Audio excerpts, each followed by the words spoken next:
नमस्कार, जय महाराष्ट्र। आताची सर्वात महत्त्वाची बातमी, राज्याच्या राजकारणात उद्धव ठाकरे यांचा सर्वात मोठा निर्णय। मातोश्रीवर झालेल्या रात्रीच्या बैठकीमध्ये सर्व विभाग प्रमुख, नेते, उपनेते यांच्या उपस्थितीत उद्धव ठाकरेंनी सर्वात मोठा निर्णय घेतल्याने राज्याच्या राजकारणात खळबळ उडालेली आहे। नेमकं काय झालंय ते सविस्तर बघण्याअगोदर चॅनलवर जर नवीन असाल तर चॅनल नक्की सबस्क्राइब करा।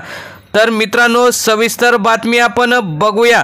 त्यामध्ये गेल्या काही दिवसांपासून राज्यात जेव्हा विधानसभा निवडणुका झाल्या आणि उद्धव ठाकरे यांच्या पक्षाला असं म्हणावं तसं यश मिळालं नाही, मात्र महायुतीमध्ये सर्वात जास्त चांगलं यश त्यांनाच मिळालं।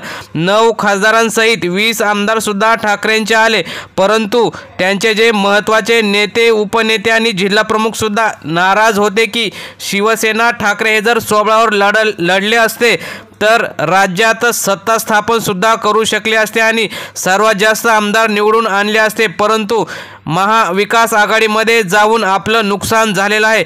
असा कालच्या मध्यरात्री झालेल्या बैठकीत उद्धव ठाकरे यांच्यासमोर सर्व नेत्यांचा दावा होता की आपण स्वबळावर लढावं। आता येणाऱ्या मुंबई महानगरपालिका निवडणुका, नाशिक, पुणे, छत्रपती संभाजीनगर, ठाणे, उल्हासनगर तसेच इतर सर्व 10 ते 15 महानगरपालिकेच्या निवडणुका येत्या 2 ते 3 महिन्यामध्ये आहेत। त्यामुळे उद्धव साहेब आपण स्वबळावरच लढू अशी मागणी नेत्यांनी केल्यानंतर उद्धव ठाकरे यांनी त्यांना होस दिल्यानंतर आता ठाकरेंनी सुद्धा स्वबळावरच लढण्याची तयारी सुरू केल्याचं समजतं।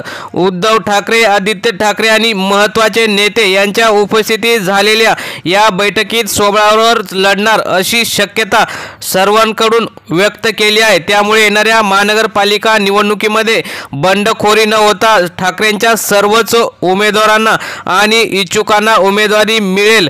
त्यामुळे आता स्वबळावर लढून ठाकरे किती जागा जिंकतात याकडे लक्ष लागलेलं आहे। शिवसेना ठाकरेंचे जे नाराज बंडखोर होते ते सुद्धा पुन्हा पक्षात येण्यास सुरुवात झालेली आहे। त्यामुळे येणाऱ्या महानगरपालिका निवडणुकीत मुंबईत जर स्वबळावर आपण लढलो तर एक हाती सत्ता येईल अशी सर्व शिवसैनिकांची आणि नेत्यांची ही इच्छा आहे। मित्रांनो, तुम्हाला काय वाटतं, जर उद्धव ठाकरे स्वबळावर लढले तर अगोदरपेक्षा जास्त जागा जिंकतील का? तुम्हाला काय वाटतं? तुम्ही सुद्धा तुमच्या प्रतिक्रिया कमेंट बॉक्समध्ये जरूर कळवा। धन्यवाद। जय हिंद, जय महाराष्ट्र।